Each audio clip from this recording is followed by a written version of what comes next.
prisrčen pozdrav vsem skupaj. Zelo sem vesela, da ste se v tako velikem številu udeležili našemu povabilu s predavanjem Umirajoči bolnik v družini in žalovanje za pokojnim. Začenjamo letošnjo sezono srečevanja Kluba svojcev, ker imamo edinstveno priložnost, da v naši sredini gostujemo gospo Metko Klevišar in njeno prijateljico dr. Julijo Žagar, ustanoviteljici Hospica slovenskega. Smo povabili tudi še ostale, tako da je to malo razširjena zasedba danes, ker mislim, da bo tema zelo zanimiva in bi vaju v bistvu vas kar povabila, da izvolite. Ja, hvala lepa. Torej, lep pozdrav tudi z moje strani. Predno bom naprej govorila, vas najprej vprašam, če me vsi slišite. Ker če me kdo ne sliši, potem je najbolj, da prinese stav sem in ga bližje postav. Se mi zdi pomemben, da sem vas upozorila, da ne boste potem nazadnje rekli, da vas nismo upozorili. Ker enkrat se spomnim, sem nekje predavala in je bila ena zelo stara gospa, krepko čez 80, in je na koncu rekla, vi ste se bilo vse v redu, samo slišala sem samo vsako drugo besedo. Ja, tako da jaz verjamem, da je to lahko problem. Tako da ne bo nič narobe. No, ampak če slišite, pa je v redu, če ne, boste pač sami poskrbeli zase. Torej, se lepo zahvaljujem za povabilo, da sem sem prišla. Jaz sem tukaj v Komendi predavala že pred mnogimi časi, mogoče to že 10 let od tega, ali ne vem, ali pa še več. Še več verjetno, ja. Takrat so bili vi še čist majhni, kaj? Mislim, da je to kar več, ko so bili še čist majhni. Ja. No. Zdaj se pa vozim samo tam mimo po glavni cesti, kadar se in mi je prav prijetno enkrat med vas prideti. Tema današnja mogoče za koga ni ravno tako zelo prijetna, o umiranju, o žalovanju. Jaz sem se spomnila danes njim grede, če je bilo to zato, ker smo zdaj blizu 1. novembra, ali ne? Ali je bilo slučajno? To slučajno se upada. Slučajno, ja. Ker mene tudi moti, če se to povezuje samo s 1. novembrom, ker umiranje, žalovanje pa bolezen, to so stvari, ki nas čisto celo leto spremljajo in ni treba, da navezujemo to samo na 1. november. No, vsekakor jaz sem vesela, da sem med vami in te gospe, ki so že prišle, tukaj so še ta mesta, lahko sem prijete. In mogoče bi jaz najprej povedala to, kako to, da sem se jaz sploh začela s tem ukvarjati, pa da se še zdaj s tem ukvarjam. Jaz sem drugače Ljubljančanka in sem do mature skoraj bila prepričana, da bom študirala slavistiko, me je to veselilo. Potem sem pa začela razmišljati in sem ugotovila, da bi postala mogoče pravi knjižni črv in bi brala in brala, da pa rabim nekaj, kar me bo bolj povezalo z ljudmi. In tako sem se jaz odločila za medicino, si pa takrat čez daleč nisem predstavljala, kakšna bo ta medicina. In ko sem jaz študirala medicino, me je zelo veselila interna medicina in onkologija je bila za nas samo kolokvij in jaz sem bila takrat skoraj prepričana, da je rak nekaj, kar je daleč stran, ne v naši realnosti. No in ko sem bila potem po koncu študija 5 let pa pol v inozemstvu in ko sem se vrnila, sem jaz preprosto službo rabila in dobila sem jo na Onkološkem inštitutu najhitreje, čez noč praktično. In tako sem je začela leta 1974 delati na Onkološkem inštitutu z bolniki, ki imajo pljučnega raka in sem tam ostala do penzije. Jaz moram reči, da sem se tam srečala z bolniki, na katere mene v času študija sploh niso pripravili, ker so nas vzgajali, kako moramo ljudi ozdravljati in jih zdrave ali čim bolj zdrave pošiljati nazaj v življenje. Jaz sem se pa srečevala z bolniki, ki so bili zelo hudobolni in ki so umirali. Torej, te bolniki moji s pljučnim rakom imajo mediano preživetje manj kot 1 leto. To pomeni, ko bolnik prije prvič v ambulanto, čez 1 leto več kot polovica ni več živih. No, jaz sem tukaj tudi videla, da v stiski niso samo bolniki, da so bili v veliki stiski tudi njihovi svojci in jaz velikokrat nisem vedela, kdo je večji stiski, ali bolniki ali svojci in sem še zdaj prepričana, da so svojci velikokrat v še večji stiski kot bolniki sami. To je res težko. Jaz sem se morala tukaj bistvene stvari naučiti, torej jaz sem bolnikom lahko dala nekaj svojega strokovnega znanja, ampak kako človek živi, ko je hudo bolan, kako živi, ko umira, to so pa oni mene učili. Bolniki so mene učili, kaj pomeni upati, ko si hudo bolan, tudi komunikacijo, kako se komunicira takrat, pa še marsikaj drugega. Tudi tega so me učili, kaj je pa pomembno takrat, ko človek umira. Marsikatere vrednote se takrat postavijo na glavo in tisti, ki ste kdaj že koga imeli v svoji sredi, ki je umiral, veste, kako vam je to zelo spremenilo življenje. No, mogoče še to povem, kako sem jaz prvič doživela smrt v času študija. Takrat me je ena zdravnica, internistka, večkrat vzela s seboj na internistično prvo pomoč na polikliniko in takrat smo doživeli, da so pripeljali enega človeka, mogoče starega 40 let. Zame, študentko, je bil ta človek takrat že kar star, čeprav tako gledano je bil zelo mlad še. No in ta človek je pred našimi očmi umrl. In meni se takrat zdel grozen. Kako more nekdo vpričal zdravnika, vpričal sester kar umret? In jaz sem bila takrat prepričana, da če bi vsi tako delali, kot je treba, ta človek ne bi smel umreti.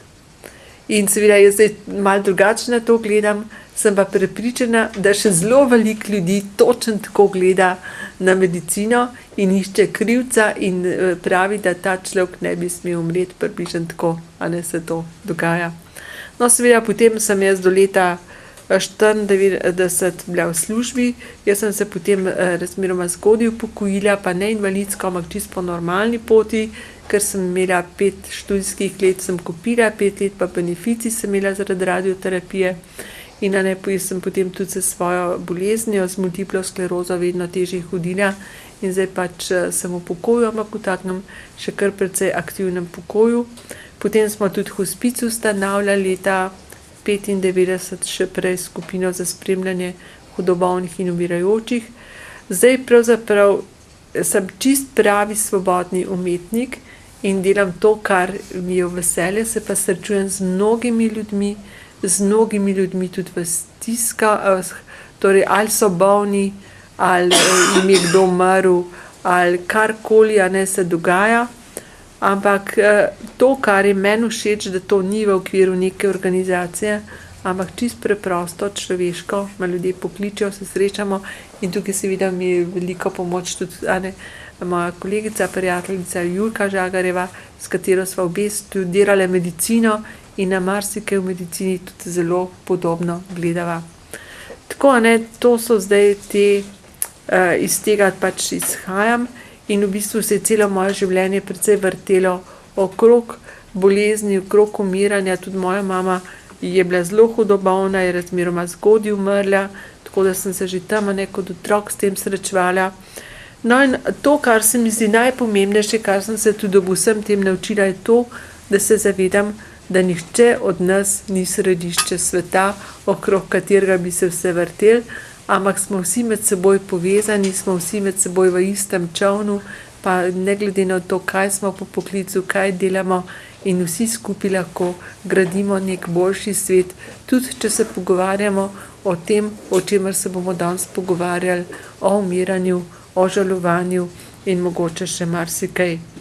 Seveda bi bilo še veliko lepše in mogoče za vas in zame in za vse, samo to bi potem potrebovali več časa, če bi imeli tak pogovor, če bi vsak tudi o svojih izkušnjah govoril, ker naše osebne izkušnje so silno dragocene, veliko dragocenejše kot knjige, ki jih preberemo, pa se tega mogoče včasih niti ne zavedamo in si to tudi mogoče veliko premalo pripovedujemo, pa mislimo, da nobenega ne zanima, pa to ni res, v bistvu samo tudi ne more človek v vsakem okolju tega pripovedovati, to je tisto. Če ti naletiš na krog ljudi, ker lahko o tem govoriš, čutiš, kako se cela atmosfera spremeni. In mi dve z Julko to zelo veliko doživljava, ker veliko ljudi poslušava in se mi zdi, da tudi nama s tem življenje po svoje lepše postaja in tudi mi dve se pri tem zelo veliko učiva. No in ravno spremljanje umirajočih in žalujočih je zelo, zelo bistveno v našem življenju in to se dogaja praktično vsak dan. To ni tako, da bi rekel, sem pa tja ali pa tako, vsak od nas se bo tudi s tem srečal. Recimo, razen če tako zgodaj umre, da vsega tega sam ne srečuje, drugače pa. A ne, če drugega ne, nam umirajo starši, ko so zelo stari. Veste, jaz vem, da mnoge ljudi poznam, so tudi zdravniki med temi, ki nekako ne morejo sprejeti, da mama pri 90 letih umre. Veste, ali pa še starejša, ne. Preprosto, tako da to ni v našem življenju. Potem, a ne, pa ko nam starejši umirajo, pa se nam še nekako zdi, ampak potem se pa zgodi, da umirajo tudi mlajši, da ko umirajo otroci, ne, to so zelo hude stvari, umirajo seveda sozakonci. Skratka, naše življenje je z umiranjem še in še povezano in brez tega preprosto ne gre. Zdaj pa je pa od nas odvisen, ali bo za nas to ena sama groza, ali bo za nas to pač tudi nekaj, kar postane del življenja in ob čemer se tudi mi sami učimo. Seveda, to je pa potem od nas samih odvisno. In jaz mislim, da je tudi v vsaki skupnosti zelo pomemben, kako se srečuje s temi vprašanji. Ravno danes sem se z eno novinarko pogovarjala, sva se pogovarjali o raznih organizacijah, ki so ljudem v pomoč in tako naprej, so lahko zelo, zelo dragocene. Ampak jaz sem zelo prepričana, da bi bilo treba več na tem področju delati, namreč več graditi na dobri sosedski pomoči. Ker se mi zdi, a ne, da dobra sosedska pomoč lahko zelo veliko pomaga, tudi ko je nekdo hudo bolan, tudi ko nekdo umira, tudi v času žalovanja. In pogledajte pa še nekaj, razni prostovoljci na različnih koncih. Ampak jaz sem prostovoljc samo za, za žalujoče. Jaz sem prostovoljc za to pa to. Ampak dobri sosedje pa priskočijo na pomoč v tem, kar je treba. Jaz ne reče, jaz sem prostovoljc za to pa to. Ampak bo videl, kaj je treba. Pa če treba bo drva na cepu, če treba bo malo na bolnika popazil, če treba tudi v času žalovanja karkoli. In pa še nekaj, potem tudi to, ta dobra sosedska pomoč ljudi poveže. A ne? Če so skupili v nekem težkem času, potem jim bo to ostalo. Potem bojo mogoče marsikatere stare zamere zginile. In zato se mi zdi, da se splača čim več na tem graditi, a ne tudi v župniji se da marsikakšen poudarek na to, ali v krajevni skupnosti, ali kjerkoli, da bi se tukaj več pomagali. No, a ne, zdaj, dostikrat me tako povabijo, ne govorim o tem, kako ravnati, recimo takšen naslov, kako ravnati s hudo bolnimi in umirajočimi. Veste, jaz potem malo šalim s tem naslovom, ker sploh ne gre, kako ravnati. A ne? V bistvu je tukaj ena akcija noter, kako boš ravnal. Ampak se vse začne in konča pri mojem osebnem odnosu, ki ga imam do življenja in smrti, do bolezni, do zdravja in bolezni. Vse se pri tem začne. A ne? Če se jaz bojim srečati s hudo bolnim, je to potem problem v meni, ampak bo tudi problem v tej komunikaciji. Če jaz ne sprejemam tega, da nekdo ne umre, bo tukaj problema ne. In če pa jaz to sprejemam, potem me ne bo strah iti k nekomu, ki je hudo bolan, me ne bo strah iti k nekomu, ki žaluje, bo tukaj tekla normalna komunikacija. Zato se mi zdi tako pomembno, ne, prav na tem osebnem odnosu do tega zelo veliko delati. In a ne, to pa stvar, ki se jo ne naučiš iz knjig. Iz knjig se naučiš druge stvari, ampak tisto bistveno v življenju, a ne, se pa iz življenja tudi naučiš. In iz tega, da pravzaprav celo življenje o tem razmišljaš, se celo življenje zavedaš, a ne, da to, kar je zdaj, recimo, če jaz zdaj tako gledam na stvar, ni rečeno, da bo to ostalo, ampak je treba tudi na tem delati in skratka, to je stvar, ki je zelo živa. No, tukaj se zdaj, a ne, se nasplošno zelo veliko govori o kakovosti življenja.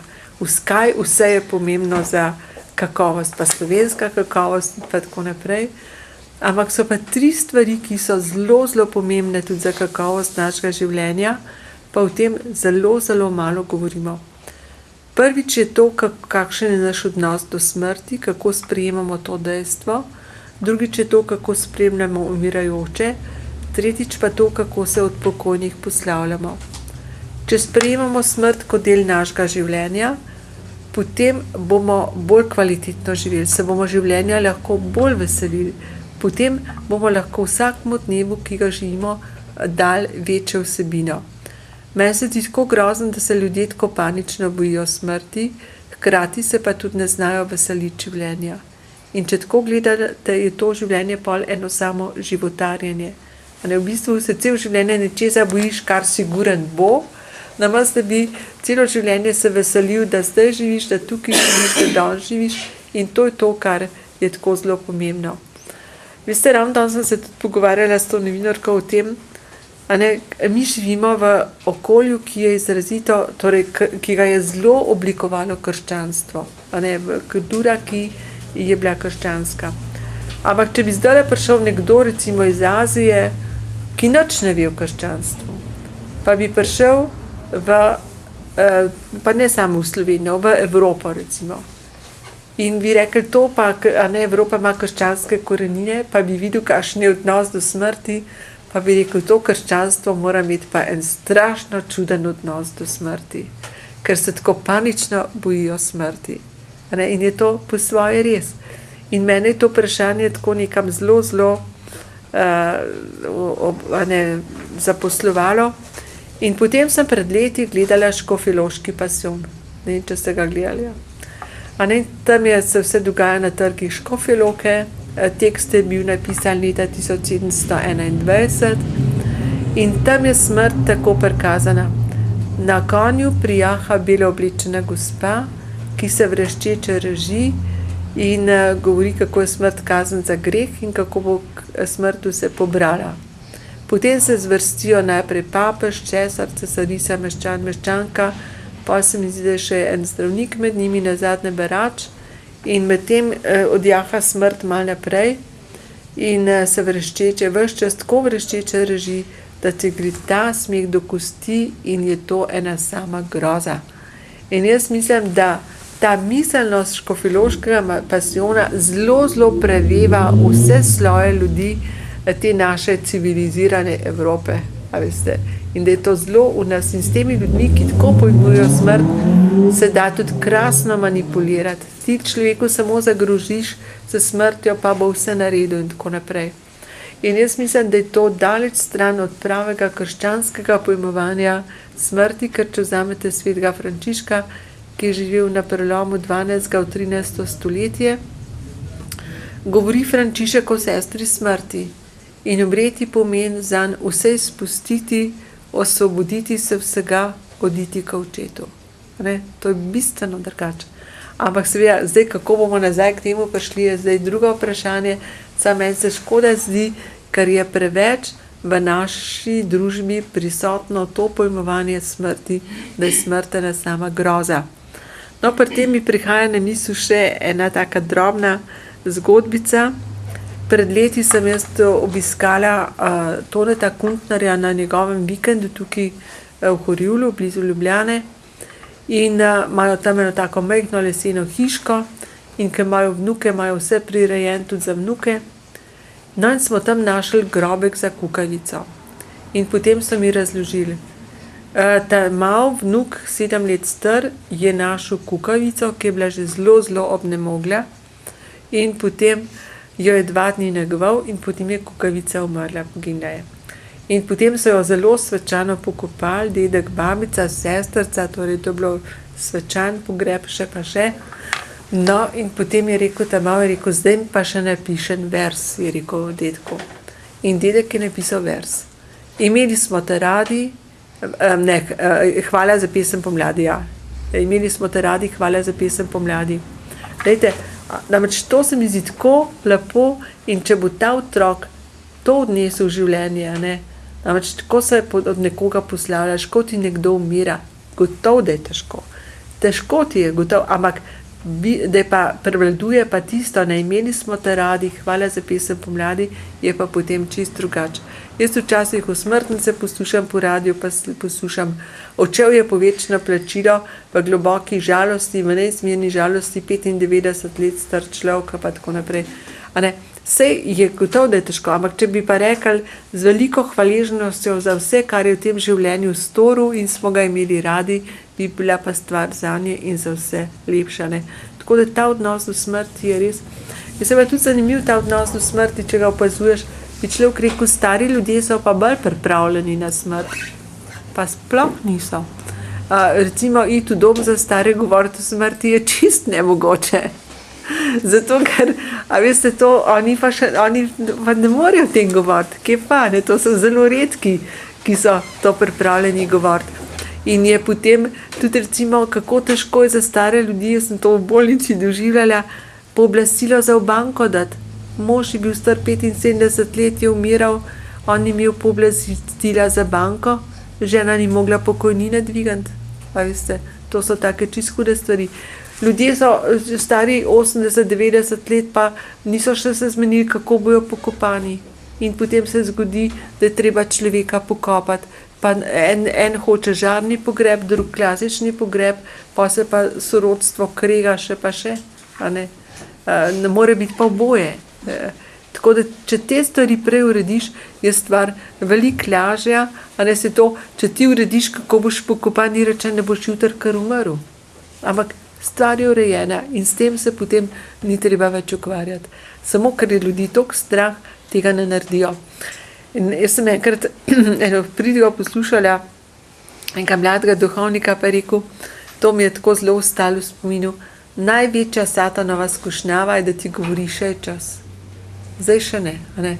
Zdaj se še o tem ne bomo razmišljali, še je čas. Samo ta čas je ali pa ni. Mogoče pa jutri ne bo več časa, da bi nekomu rekel besedo zahvale, besedo priznanja, besedo ljubezni ali česarkoli, a ne kar bi mu želel reči, na kar mogoče drugi tudi čaka, a tudi besedo odpuščanja ali karkoli. A vse, to so stvari, kar se da, dajmo urediti. Vsega se itak nikoli v življenju ne da urediti, ampak saj tisto, kar se da. Mene je ena gospa pravila, kako je njen mož bil že zelo hudo bolan, pa je rekel, žena, dajva se pogovoriti. Pa ona rekla, veš kaj, ne zdaj, ko boš boljši. Ona je vedela, da ne bo boljše, ne. Ampak ona v tistem trenutku preprosto ni mogla z njim se pogovarjati. No, potem je pa mož umrl. In zdaj je njej žal, pa prav, če bi se to še enkrat zgodilo, bi se z njim pogovarjala.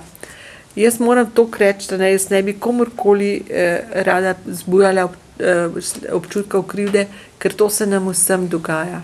In mi vsi, če bi še enkrat živeli, bi kakšne stvari drugače naredili. Ampak mogoče bo pa to kdaj komu spodbuda, da ne bo delal ta iste napake, veste. Jih pa vsi delamo, ne. In tako da zato je prav pa, da se na to opozarjamo. Ne zato, da bi kakorkoli občutke krivde drugmu zbujali. No, potem naslednja stvar, ki je zelo pomembna za kakovost našega življenja, je pa to, kako spremljamo umirajoče. To nikoli ni pomemben samo za tistega, ki umira, ampak tudi za tistega, ki spremlja. Lahko tisti, ki umira, dobro je, če on izbira, kdo ga bo spremljal, lahko je to ena čist druga oseba, kot si kdo predstavlja, lahko to tudi sploh ni nekdo iz družine. Jaz samo to, da za kakšnega človeka rečem, tega si pa ne bi želela zraven, ko bi umirala, ne. Čeprav jaz ne vem, kako bo takrat, ja. Ampak tako je, ne. No, če imaš srečo, imaš tudi potem nekoga zraven, ki ga imaš rad, ne. Lahko se pa zgodi tudi, da tega ne boš imel, ampak če že lahko zbiraš.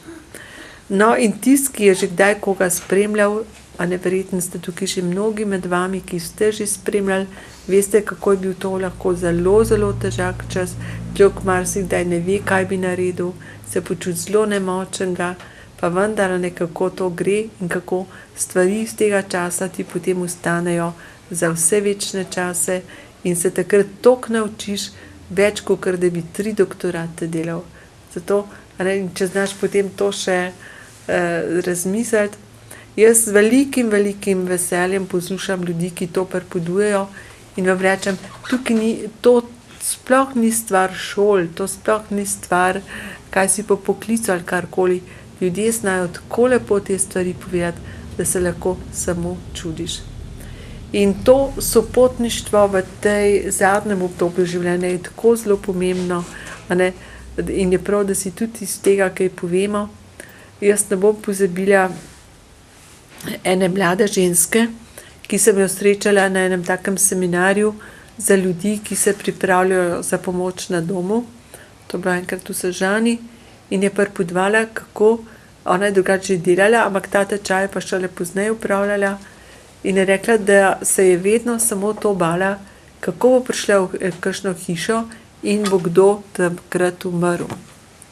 A ne, saj poznamo ta strah, ljudje se tega zelo bojijo. No, in potem je prišla enkrat prvič k eni stari gospe, čez 80 let, in je tako izgledalo, kot da je ta stara gospa samo še noč čakala. In ko je prišla, je ta stara gospa začela pripovedovati celo svojo življenjsko zgodbo in to je govorila na 4 ure. A ne? In po 4 urah je ta gospa umrla. In je rekla ta mlada gospa, je rekla, ona se do takrat smrti sploh ne boji več. In ta stara ženska, ne, ki je potem umrla, je zaznamovala njo za celo življenje. Zdaj, kako je to ta stara gospa doživljala, ne vemo, ker te povratne informacije nimamo, ki je umrla, ne? Ampak za to mlado gospo je bilo to zelo, zelo pomemben. In jaz sem zelo prepričana, da se nič v našem življenju ne dogaja kar tako. Da se mi srečujemo v življenju, da smo si sopotniki, da ima to nek smisel, a ne eni za daljši čas, eni za krajši čas. Če sta lahko dva poročena, tudi to se lahko zgodi 70 let, čeprav je to že kar malo redko, ampak lahko. Lahko smo pa sopotniki samo za zdajle, ne? Ampak tudi to ima nek smisel. In sopotništvo v času umiranja je še in še pomembna stvar. In zato se mi zdi, da je prav, da si to tudi povemo, da znamo to ceniti in da za umirajoče poskrbimo tako, kot je treba in jim damo tudi možnost izbire, da sam izbira kako in kaj.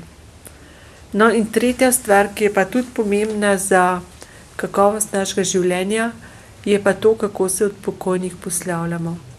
To spet mogoče za pokojne ni več pomemben, ne vemo, ne, to mi ne vemo, ampak pomembno je pa za žive.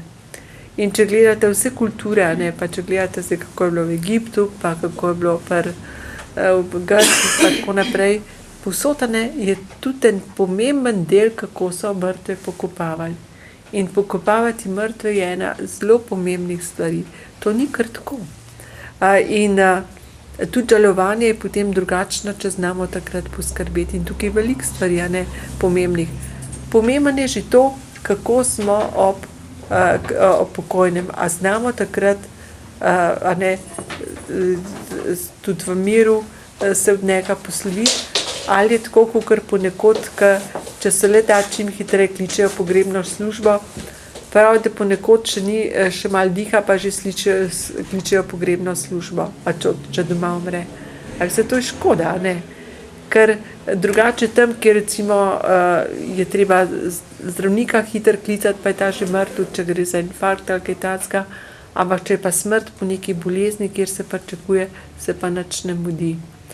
In tukaj bi lahko jaz veliko zgodb takih pripovedovala. Recimo mi je pravljena gospa, ki je mož umrl doma. Po bolezni je doma umrl, umrl je proti večeru in potem je rekla, najboljše, da zdaj do jutra počakam, pa zjutraj pokličem tja na Žale. Pa še mislim tudi nekoga v zdravstvenem za potrditev smrti, kaj. No in je šla in se je zraven moža ulegla v posteljo in je tako preživela noč z njim.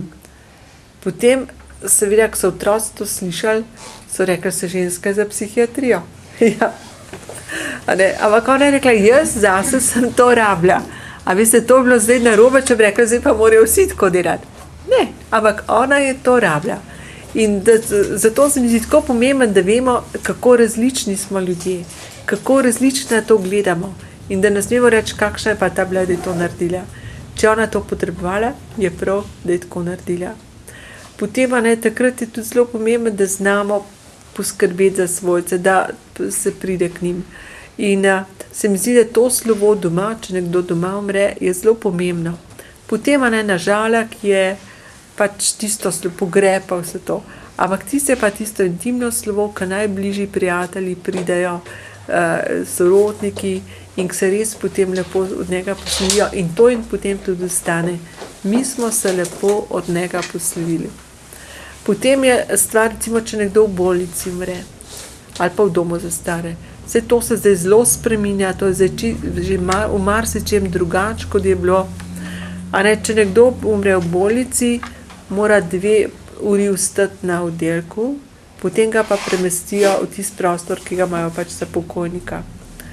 In jaz vem, ko sem še jaz delala v bolnici, je nastal problem, če so svojci prišli po 2 urah, a ne, kar večinoma so prišli pozneje, pa so hoteli videti svojega pokojnika. Pa so imeli na onkološkem takrat tako slab prostor, da nobena sestra ni hotela svojci v tisti prostor iti. Pa so pa sestre prepričevale svojce, sej raj ga tako obdržite spominov, boljše, da ga ne greste gledati in tako naprej. Ampak je to narobe. V bistvu bi morala vsaka sestra svojce vprašati, ali želite videti pokojnika. In če nekdo noče, ima vso pravico, da ga ne vidi. Če pa ga želi, pa je tudi njegova pravica, da ga vidi. To ne more biti odvisno od dobre volje tam zaposlenih, ampak je to njegova osnovna pravica.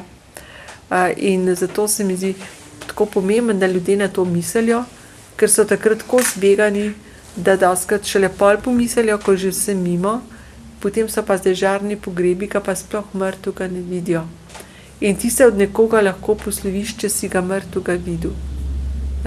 Veliko lažje, kot če ga sploh nisi videl. Če si videl samo žaro, nisi dojel, da je bil to človek.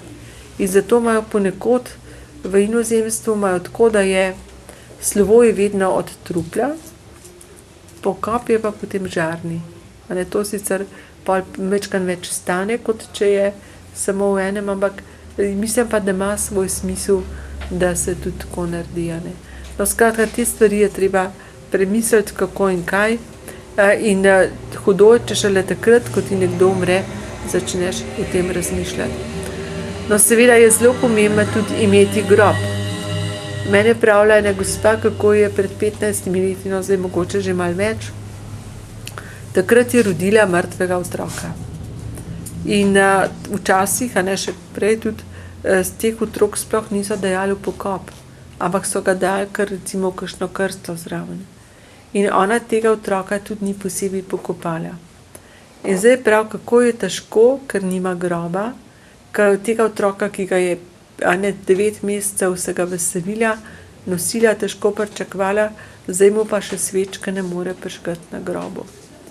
In to so stvari, ki mogoče tisti, ki imamo grobove, se nam sploh ne zdijo pomembne, ampak je pa v Sloveniji ogromno ljudi, ki preprosto nimajo groba svojih ljudi. Tudi to, kar se marsikaj v naši polpretekli zgodovini dogajalo, pa tako, to niso tako enostavne stvari in ljudje o tem niti ne govorijo, ampak je pa tudi lahko veliko trpljenje s tem povezano. Sej, veste tako, to so vse to, kar zdaj govorim, o tem se običajno med ljudmi ne govori.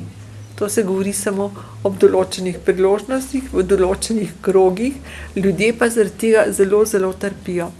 Recimo, saj ne vem, zdaj se zdaj nič ne poznam, ampak jaz vem, ko se takole začneš pogovarjati, ugotoviš, koliko ženske so izgubile otroka, ali bodi si, da je bil splav, mislim, da so ga izgubile še pred rojstvom, ali da so majhnega otroka izgubili, ali kakorkoli, pa si mogoče leta in leta z njimi, pa nič ne veš, da se je to dogajalo, pa koliko je ta ženska po svoje tudi trpela zaradi tega.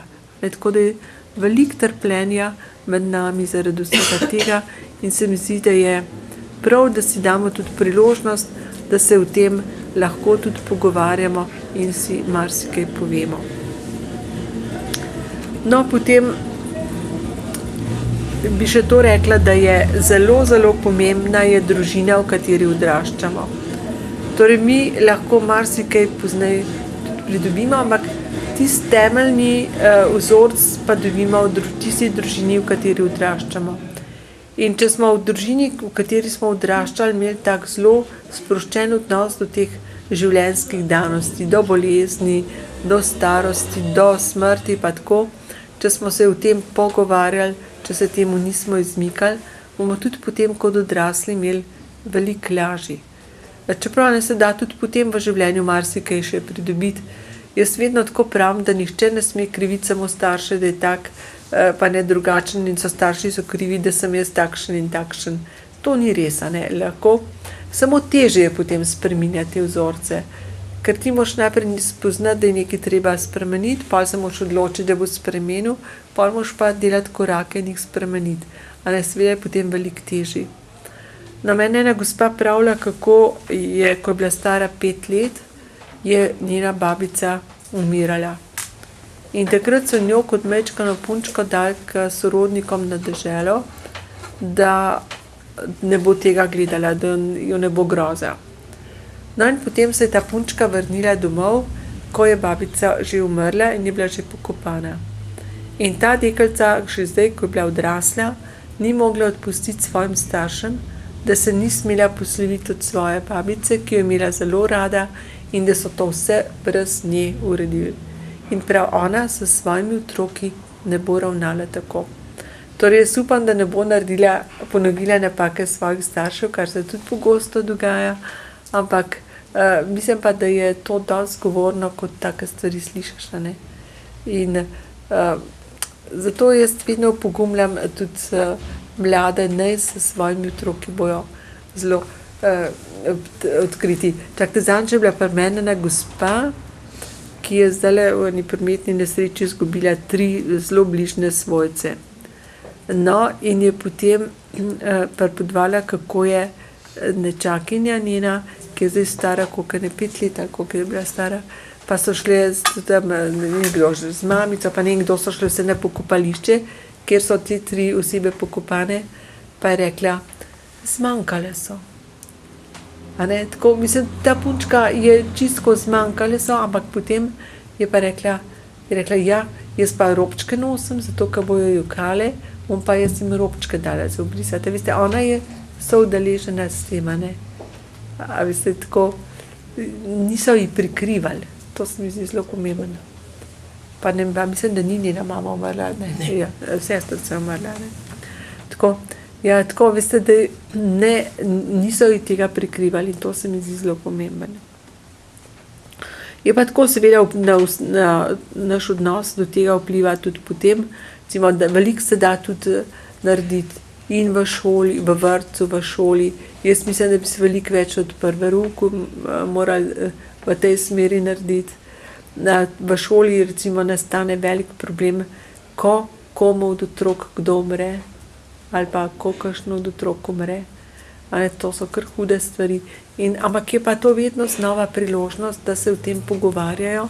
Je pa spet odvisen od učiteljev, od profesorjev, ali se tega bojijo, ali se tega ne bojijo. Če se tega bojijo, se bojo temu izogibali. Če se pa ne bojijo, bo pa to priložnost, da o tem govorijo. Se pa tako zelo lepe stvari tudi slišijo, tudi te najstniki, ki ni bilo neki smrti, pa to, kako so potem v razredih to delali pa to. Recimo taka smrt, ki je tudi svoje naredila, je bil ta od Bepo, pa ne vem, kako je bilo že tistemu fantu ime. Nejc, ja.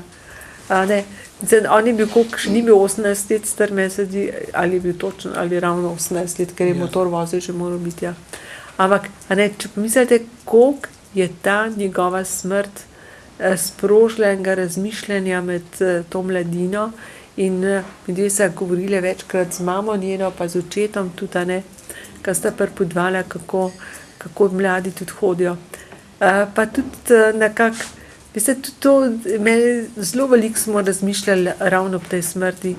Mama je rekla, da je Nejc tako intenziven živel in tako polno živel, da ima občutek, da je on v bistvu res, odživel svoje življenje, čeprav je bil toliko mlad.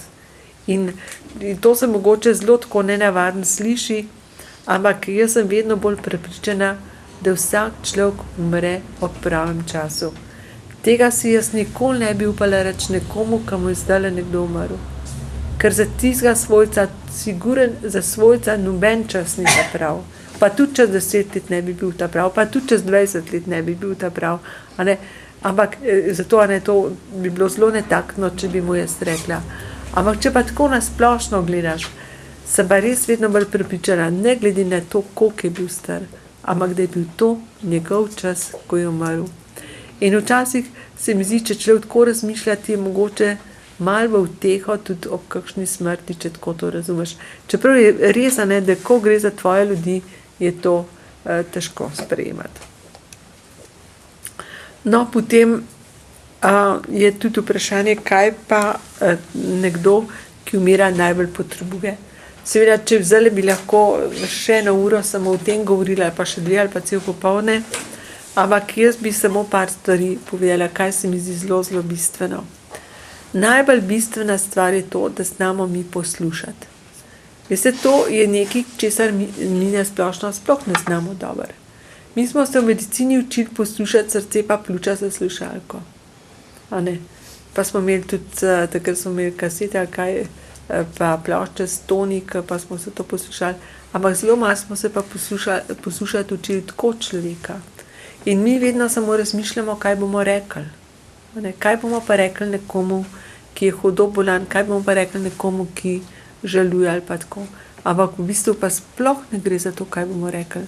Najprej gre za to, kako bomo mi znali poslušati. Jaz sem prevajala eno knjigo Razumeti umirajoče in je tam noter imel ta avtor eno poglavje Biti eno samo uho. In v bistvu gre za to, da znamo mi biti eno samo uho in poslušati z vsemi svojimi čuti. Z očmi, z ušesi, z vonjem, s tipom, a veste, ti daš nekomu lahko roko, pa začutiš, kako se mu roka trese, kako se poti. Ti začutiš v njegovem glasu, Cankar ima zelo lepo misel, zakaj v glasu, ne v besedi je ljubezen. Ista beseda lahko pa zelo različne pomene, je odvisen čisto od tega, s kakšnim tonom je to povedano. Mislim, če znamo mi tako poslušati, potem se nam ni treba ukvarjati, pa glavo razbijati, kaj ta človek, kaj mu bomo rekli. Če ti poslušaš, boš potem iz tega začutil, kaj treba reči, ali pa nič reči, ali kaj treba narediti, ali nič ne narediti.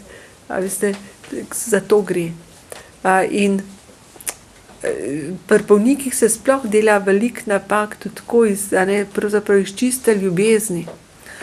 Jaz sem imela v glavnem moške bolnike, čeprav zadnja leta je bilo vedno več žensk. No, in te žene so za svoje bolnike neverjetno skrbele. Torej res vzorno, tako da bi jih človek moral še pohvaliti.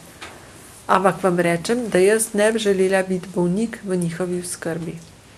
Zato, ker ta bogi človek je moral pojesti to, kar je žena rekla, pa to, kar je žena rekla, pa to, kar rdeče pese popiti, pa ona je dovolila, a sme iti ven ali ne, a je prekladno, ali skratka, nekaj časa se je še upiral, pol je pa pustil se skupaj delal tako, kot je žena hotela. Torej, manjkrat je bilo obratno, da je bil mož, tudi manjkrat se dogaja, da je bil mož ženo tako teroriziral, čeprav lahko se to tudi dogaja, ja. In tako si človek misli potem, delala je vse to iz ljubezni. Koliko stvari mi delamo, zato, ker smo prepričani, da mi vemo, kako je za drugega dobro, da mi vemo, kaj je najboljš, ne znamo pa poslušati, da bi iz tega človeka izluščali. In veste, dostikrat je tako tudi pri kakšnih terapijah, da človek sam tudi najbolj čuti, a je to zdaj zame ali ni. Recimo, jaz se ne bi z nikomer kregala, če bi kakšen rekel, posebno pri teh bolniki, ki so bili res zelo, zelo bogi, pa če kakšen rekel, jaz pa ne želim kemoterapije. In so se pol pogovorila in se rekla v redu. Ker koliko stvari mi tudi ljudem tako vsiljujemo, koliko stvari tudi ravno, ko smo zdaj pri medicini pa pri terapiji, samo zato, da bomo imeli občutek, da se do konca borimo, da do konca nekaj delamo. Danes v medicini ni problem to, da se bo premalo naredil. Problem je dostikrat to, da se preveč naredi. Veste? In to je lahko bolj škodljivo. Problem evtanazije, to pa sta dva problema. Na eni strani problem evtanazije, življenje kar končati nasilno, drug problem je pa ravno, ko ni pa nič manjši, je pa problem, da človeka ne pustimo umreti. Ko prije tako daleč, zato moš tudi kar veliko vedeti, to je tudi strokovna odločitev, da prenehaš z agresivno kemoterapijo ali pa drugo terapijo. Da rečeš, tukaj bomo pa dajali samo to, kar temu človeku boljše življenje, dokler bo živel. Za nobenega človeka ne smemo nikoli reči, za tega človeka se ne da nič več narediti. To je zelo narobe reči, 2 stvari se nikoli ne sme reči. Ne smemo reči, da je v brezupnem stanju in ne smemo reči, da se za tega človeka ne da nič narediti. Poglejte, če je to, da bo nekdo umrl, ne bomo ga ozdravili, umrl bo, sam če to pomeni, da je v brezupnem stanju, pomeni, da smo mi čisto vsi v brezupnem stanju, ker bomo umrli, pa se tako ne počutimo, ne. To zaprav, da ne smemo reči, da pa je v brezupnem stanju.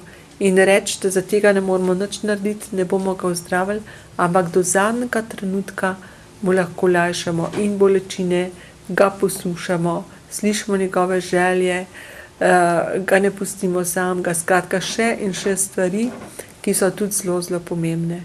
In zato je tako pomemben, da preprosto, znamo res poslušati in skušati, Potem, še v spremljanju, kaj še mogoče še par stvari.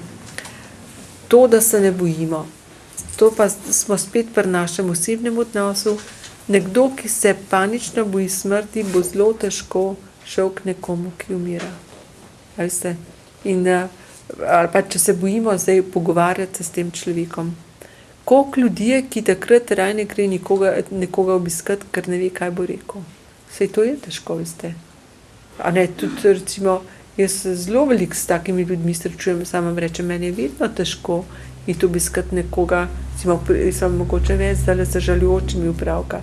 Jaz nikoli ne vem, kaj bom rekla, jaz tudi nikoli ne vem, a bom prav rekla. In vedno tvegam, da bom mogoče tudi kaj narobe rekla. Ampak, če pa ne greš, je pa stvar še veliko hujša.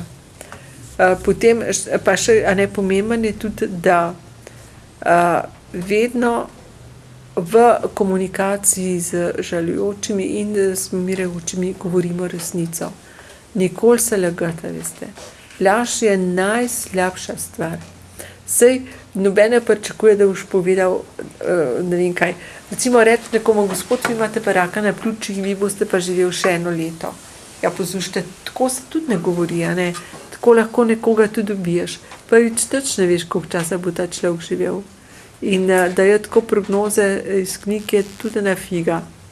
To, veste, če nekdo reče, mene so dostikrat tako sprovocirali, pa povejte, koliko časa bo še živel, vi po vaših izkušnjah veste.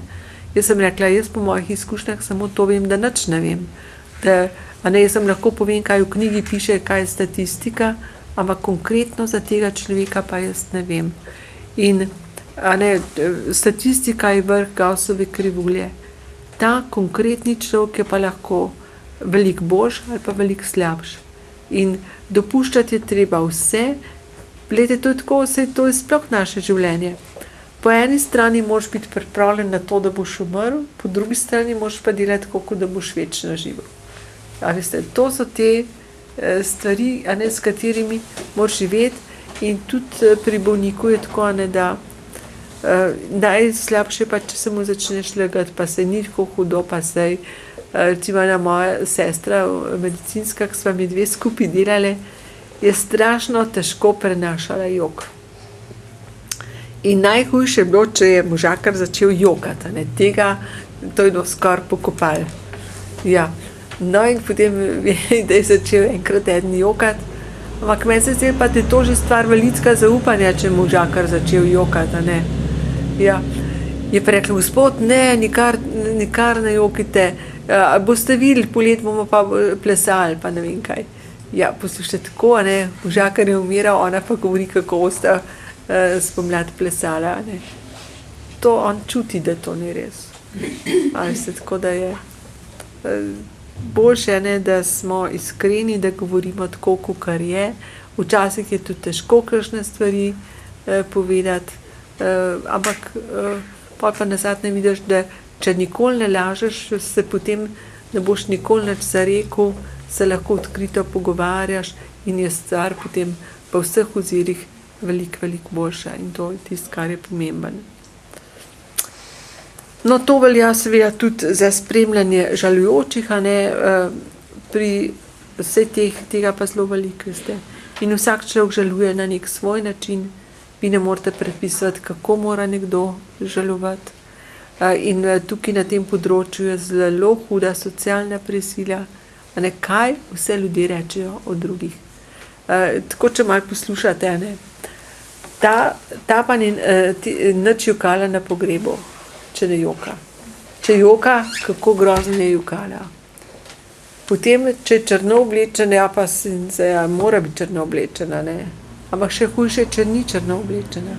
Pa zdaj pa je pa mogoče že več kot en let, zdaj bi pa lahko se že slekla. Potem, veste, take stvari se grejo. Potem pa radio so poslušali. A ne? Pa kaj s tem, no, pa ne vem kaj vse, ne. Jaz poznam eno družino, ki so šli tist večer, ko jim je oče umrl, so šli zvečer v kino, ker so zanje je bilo takrat, so rekli, lažje smo to prestali, kot da ne, ampak to je njihova stvar. Potem je ena gospa pravila, kako je 5-letni sin ga je avto povozil in je za pogreb oblekla lepo rožasto obleko, v kateri jo je njen sin najraje videl. Si zamislite, to ni bilo v mestu, to je bilo nekje na deželi, koliko poguma je ta ženska morala imeti, da je to naredila. Ampak veste, jaz tako ravno pri tem primeru vedno pravim, kako pomemben je, da imamo mi v življenju pogum narediti to, v kar smo mi prepričani, da je prav. Da ne delamo celo življenje samo tisto, kar mislimo, da drugi pričakujejo od nas. In potem se veliko slabega dogaja, zato, ker delamo stalno to, kar mislimo, da drugi od nas pričakujejo. Ona je imela pogum, da je oblekla rožasto obleko. In mogoče ta ženska, jaz pa nisem je srečala, lažje obžalovala, kot marsikdo drug, kako potem do konca življenja v črnini. Tako zelo se moramo učiti, da ne sodimo mi kako in kaj, ne. In mislim, da ravno pri bolnih, pri umirajočih, pri žalujočih se tega lahko zelo učimo, kako smo vsi tako zelo različni in kako ne moramo drugemu predpisati, kako mora, kako naj bi. Jaz smo zdaj končali, to je tema, ki jo lahko brez konca govoriš pa še. Jaz se samo toliko pozabim, da imam nekaj knjižice s seboj in sicer Spremljanje umirajočih, to je zdaj 3. dopolnjena izdaja, mislim, da so kar luštne stvari še noter, pa so čisto vsakdanje stvari, je to drug del tega, kar v družini izhaja, to v 4 letih, pa še ena knjižica, Kako domačiti bolezen, to je zdaj tudi druga izdaja, sem pa mislila, da je že pošla, pa so pa na Rakovniku odkrili v kleti nekje še 200 knjig. Pa sem rekla, pa sem nekaj pol teh vzela, tako da pa je kar luškana tudi. Če bi se jaz zahvalila vsem vam za vaš prispevek, posebej pa vama dvema, in se s knjigo o Komendi. To pa dragoceno. Ja, od kamene dobe pa do danes. Hvala v imenu vseh. No, moram pa reči, da bi bilo zelo prijetno. Hvala lepa. In lepo se majte, in se mogoče še kdaj vidimo.